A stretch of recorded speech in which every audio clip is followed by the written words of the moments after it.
تو اب سورہ یاسین شروع کیسے ہوتی ہے؟ سورہ یاسین کو قرآن کا دل کہا جاتا ہے، دل نکال دو تو آدمی ختم ہو جاتا ہے۔ سورہ یاسین کو قرآن کا دل کیوں کہا جاتا ہے؟ صرف پہلی 3 سطروں کی وجہ سے، پہلی 3 سطروں کی وجہ سے۔ یہ پہلی 3 سطروں کا جو مضمون ہے پورے قرآن میں اور کہیں بھی نہیں، صرف یہی ہے۔ اگلی ساری سورہ یاسین اور باقی قرآن ایک جیسا ہی ہے، وہی احکام ہے، وہی حلال حرام۔ ایک حدیث اور سناتا ہوں، پھر یہ میری بات اور واضح ہو جائے گی۔ میرے نبی نے فرمایا، میرے اللہ نے میرے 10 نام رکھے، جس سے پیار ہوتا ہے نا اس کو آدمی کئی ناموں سے پکارتا ہے۔ جیسے ماں چھوٹے بچے کو کبھی لال کہتی ہے، کبھی پھول کہتی ہے، کبھی مکھن کہتی ہے، کبھی پیڑا کہتی ہے، تو وہ محبت زیادہ ہوتی ہے تو صرف اسلم کہنے سے وہ محبت پوری نہیں ہوتی، تو پھر اس کو کئی نام دیتی ہے، مختلف نام دیتی ہے۔ تو میرے نبی نے کہا میرے اللہ نے میرے 10 نام رکھے، میں محمد، احمد، ماہی، حاشر، عاقب، فاتح، خاتم، ابو القاسم، طہ، یاسین۔ یاسین میری بات ذہن میں رہے گی، یاسین میرے نبی کا نام ہے، طہ میرے نبی کا نام، یاسین۔ اس کے علاوہ مزمل، مدثر، شاہد، مبشر، نذیر، داعی اللہ، سراج منیر، عزیز، حریص، رؤوف، رحیم، رحمت للعالمین، بشیر و نذیر، یہ سب قرآن پاک میں نام ہے جو میرے نبی کو اللہ تعالیٰ نے عطا فرمائے۔ اس میں ایک نام ہے یاسین۔ اب زمین آسمان بنے نہیں، اس سے 1000 سال پہلے میرا اللہ یوں کہہ رہا ہے، یاسین، میرا نبی کا نام ہے یاسین، والقرآن الحکیم انک لمن المرسلین۔ یاسین، مجھے قرآن حکیم کی قسم، آپ میرے رسول ہیں۔ کوئی سامنے کھڑا ہوا ہے، موجود ہے۔ اگر کوئی سامنے نہ ہو اور صرف خبر دی جائے کہ ایک میرے رسول آنے والے، پھر قرآن ہوتا یاسین والقرآن الحکیم انہو لمن المرسلین، وہ ایک آئے گا، وہ میرا رسول ہے، وہ آ چکا ہے، سامنے ہے، اور اللہ ان کو دیکھ کے کہہ رہے ہیں انکا لمن المرسلین، آپ میرے عالی شان رسول ہیں، علی صراط مستقیم، اور آپ سیدھے راستے پر ہیں۔ یہ 3 جملے ہیں جو قرآن کا دل بنا رہے ہیں سورہ یاسین کو، کیونکہ رسالت نکال دو تو پیچھے تو کفر ہی کفر۔ تو اس ہستی کو وجود بخشا جسے سب سے زیادہ پیار کیا۔ جب آدم علیہ السلام اور اماں جان کا نکاح ہوا جنت میں حوا علیہ السلام، تو اللہ تعالیٰ نے فرمایا کہ آدم اپنی بیگم کو مہر ادا کرو، مہر اس وقت سے چلا۔ تو انہوں نے پوچھا کیا مہر ادا کروں؟ تو اللہ تعالیٰ نے فرمایا کہ تیری نسل میں میرا آخری نبی آنے والا ہے، اس پہ ایک دفعہ درود شریف پڑھ دو، یہی اس کا مہر۔ یہ تیری بیگم کا مہر ہے کہ میرے محبوب پہ ایک دفعہ درود پڑھ دے، بس یہ مہر۔ تو آدم علیہ السلام بھی سوچ میں پڑ گئے کہ یہ کون ہے جو میری نسل میں ہے اور مجھے اس پہ درود پڑھنے کا حکم دیا جا رہا۔ یہ ہمارے اوپر اللہ کا احسان ہوا کہ اس نے ہمیں ایک عالی شان نبی کا امتی بنایا۔ سب کی نبوت آئی اور چلی گئی، آئی اور چلی گئی، آئی اور چلی گئی۔ یہ جو ڈی پی او ہے، ڈی سی او ہے، آتا ہے، اس کی نیم پلیٹ لگتی ہے، کہ وہ اس کا ٹرانسفر ہوتا ہے تو نئی پلیٹ لگ جاتی ہے۔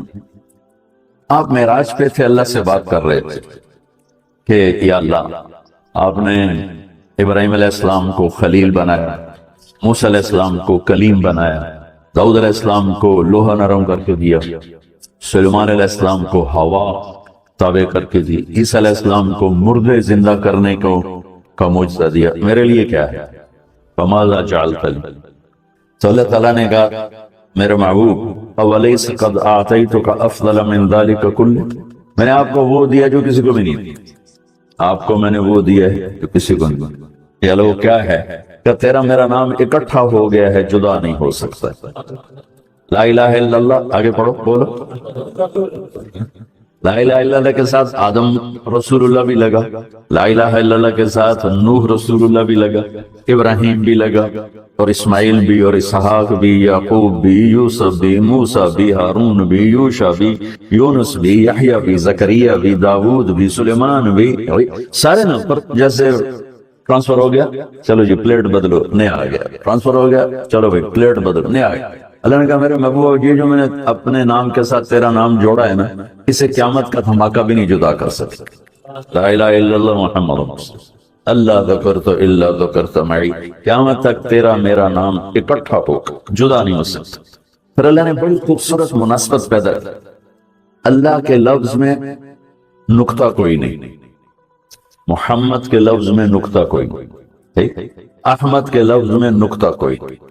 علماء کہتے ہیں کہ جو نقطے والے حرف ہیں وہ کمزور ہیں چونکہ وہ نقطے کے محتاج،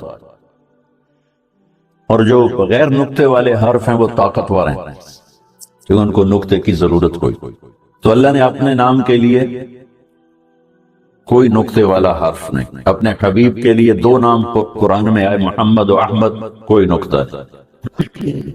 دوسری مناسبت، اللہ کے نام میں 4 حرف ہیں، الف لام لام ہا، 4۔ محمد میں اللہ نے 4 حرف رکھے، میم ہا میم دال۔ احمد میں اللہ نے 4 حرف رکھے، الف ہا میم دال۔ تو اللہ نقطہ کوئی نہیں، محمد احمد نقطہ کوئی نہیں، اللہ 4 حرف ہیں، محمد اور احمد 4 حرف ہیں، یہ 12 ہو گئے۔ جب اللہ نے کلمہ جوڑا لا الہ الا اللہ محمد رسول اللہ، تو لا الہ الا اللہ میں بھی 12 حرف ہیں اور محمد رسول اللہ میں بھی 12 حرف، طول کے میں۔ تو اللہ تعالیٰ نے فرمایا کہ میرے محبوب آپ کو میں نے وہ دیا ہے جو کسی کو بھی نہیں دیا، کہ قیامت تک آپ کا نام میرے نام کے ساتھ جڑ گیا ہے، اور اب مجھ تک آنے کا کوئی راستہ نہیں سوائے آپ کی غلامی کی۔ جو اللہ تعالیٰ ہمارے شاعر کی بخشش کرے کہ محمد سے وفاتوں نے تو ہم تیرے ہیں، یہ جہاں چیز ہے کیا لوح و قلم تیرے ہیں، کیا خوبصورت۔ اور 4 آدمی ان کا کوئی عمل قبول نہیں ہوتا رمضان میں، ایک ماں باپ کا نافرمان۔ اگر رمضان قریب آ رہا ہے، بخشش کا مہینہ ہے، رمضان سال کے 12 مہینوں کے نام عربوں نے رکھے 11، اور 12واں مہینہ رمضان کا نام اللہ نے رکھا شہر رمضان، جو قرآن میں آتا ہے۔ رمضان کا مطلب کیا ہے؟ جلنا، جلنا۔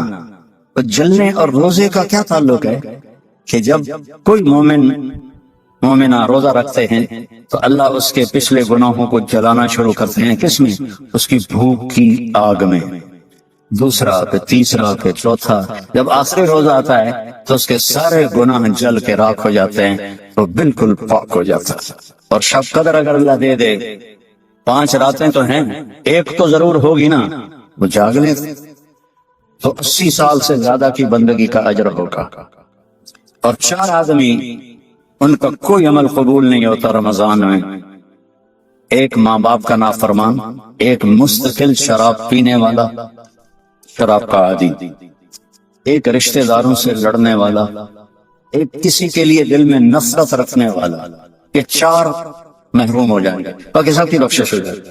جب قدر میں کوئی جاگ رہا ہے یا سو رہا ہے، سب کی بخشش اللہ کر دیتا ہے سوائے 4۔ ماں باپ کو تنگ کرنے والا، شراب کا مستقل عادی، تو بیچنے والے کا کیا حال ہوگا؟ رشتہ داروں سے لڑنے والا، دل میں نفرت رکھنے والا۔ ایک ٹیشو پیپر دینا مجھے، میں آپ کو ایک لفظ کا مطلب سمجھاتا ہوں۔ ٹیشو پیپر ہے دینا۔ اللہ تعالیٰ نے اپنی نافرمانی کے لیے لفظ استعمال کیا ہے معصیت، عصا، اور والدین کے لیے کیا ہے عقوق، من عق والدیہ۔ عقا کسے کہتے ہیں؟ یہ ذرا ٹیشو پیپر دیکھنا، عقا، اس کا بعد میں مطلب بتاؤں گا۔ اب یہ جڑ سکتا ہے جو والدین کو اتنا تنگ کرے کہ ان کا دل ایسے پرزے پرزے ہو جائے۔ عقا کا لفظ اپنے لیے اللہ نے کہا ہے نافرمانی، اور والدین کے لیے کہا ہے دل کو چیر کے رکھ دینا، دل کو چیر کے رکھ دینا۔ اللہ کے واسطے اپنی ماؤں کی زندگی کو غنیمت جانا، اپنے باپ کی زندگی کو غنیمت جانا، ان کی کڑوی بھی سہ لو، ان کی میٹھی بھی سہ لو، آپ کے لیے جنت کا راستہ اللہ آسان کر دے۔ ایک آخری حدیث سناتا، پہلے سنائی تھی جو باوضو رہے گا اللہ اس کا رزق بڑھائے گا. اب آخر میں حدیث یاد آ گیا. آپ نے فرمایا جو یہ چاہے اس کی زندگی لمبی ہو. کون نہیں چاہتا؟ 80 سال والا بھی کہہ رہا تھا دعا کرو اللہ حیاتی دے وے. پترا کرن بابا ہن بس بھی کر اگاں جا. وہ پھر بھی کہتا ہے دعا کرو اللہ زندگی دے صحت والی دے. ٹھیک ہے.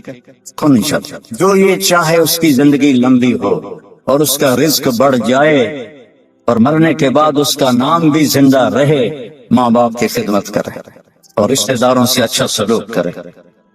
یہ وہ ٹپس ہیں جو میں آپ کو اپنے نبی کی زندگی سے نکال کے دے کے جا رہا ہوں.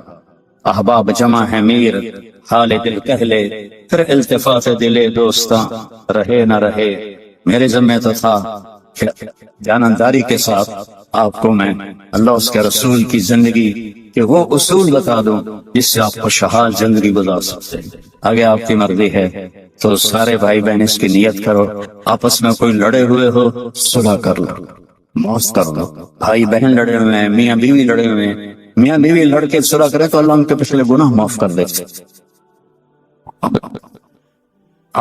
کیا کروں, مجھے باتیں یاد آتی ہیں, ادھر گھڑی کو دیکھتا ہوں تو شیطان روزانہ اپنی اسمبلی لگاتا ہے سمندر پر. ٹھیک ہے. اپنے سارے ایم پی اے کو اکٹھا کرتا ہے, ان سے پوچھتا ہے ہاں بھائی کیا کر کے آئے ہو. ویسے بیٹھا تھا. ایک کہتا ہے سر میں نے زنا کروایا. دیکھ رہے ہو مجھے. دوسرا کہتا ہے میں نے چوری کروائی. شیطان کہتا ہے. تیسرا کہتا ہے میں نے شراب پلائی. ایسے وہ گناہ گناتے ہیں اور وہ صرف کتنا رسپانس لیتا ہے. پیچھے ایک خبیث لنگڑا شیطان کھڑا ہوتا ہے کالا, کہتا ہے حضور میں نے میاں بیوی کو لڑایا. تو وہ یہاں سے یوں جمپ لگاتا ہے, وہ شاباش میرے بیٹے کام تو کر کے آیا. اس کو جفا ڈالتا ہے, اپنے تخت پہ ساتھ بٹھاتا ہے, کہتا پاگلو اس شرابی کی شراب اس کی ذات تک, زانی کا زنا اس کی ذات تک, چور کی چوری اس کی ذات تک. میاں بیوی کی لڑائی دو خاندانوں کو آگ لگا دیتی ہے. کام ہے یہ کرنے کا. شیطان اس پہ خوش ہوتا ہے, اللہ اس پہ ناراض ہوتا ہے. اللہ کو سب سے زیادہ خوشی ہوتی ہے جب خامد اور بیوی صلح کرتا ہے. اتنا خوش ہوتا ہے کہ ان کے پچھلے گناہ معاف کر دیتے. تو میری گزارش ہے, باقی ہم انسان ہیں, پرزہ نہیں ہے کہ فٹ ہو جائیں گے. اونچ نیچ تو ہو جائے گی, جب ہو جائے تو معافی مانگ لیں. ہو جائے تو معافی مانگنے میں شرم نہ کریں. میں کیسے معافی مانگوں؟ معافی مانگیں گے آپ کا سر بلند ہو جائے گا, آپ کی عزت بڑھ جائے گی, آپ کا مقام بڑھ جائے گا. معافی مانگنے والے کے سامنے بھی اور اللہ کے سامنے. ماشاءاللہ آپ نے یہاں فنڈ وغیرہ ہم غزہ کے لیے اکٹھا کر رہے ہیں, تو میں ایک حدیث سناتا ہوں. میرے نبی نے فرمایا سبق درہم 100,000 درہم. 1 پاؤنڈ کا ثواب خرچ کرنے کا 1,00,000 پاؤنڈ سے زیادہ ہو گیا. صحابہ حیران ہو گئے, یا رسول اللہ وہ کیسے ہو گیا؟ آپ نے کہا ایک آدمی کے پاس 2 پاؤنڈ, ایک کے پاس لاکھوں پاؤنڈ. لاکھوں والے نے 1,00,000 دیا تو اپنے پیسے کا کچھ حصہ دیا. 2 پاؤنڈ والے نے اپنا ہاف مال دے دیا. تو جب اللہ تولے گا نا قیامت کے دن تو اس 1 پاؤنڈ کا وزن 1,00,000 سے زیادہ.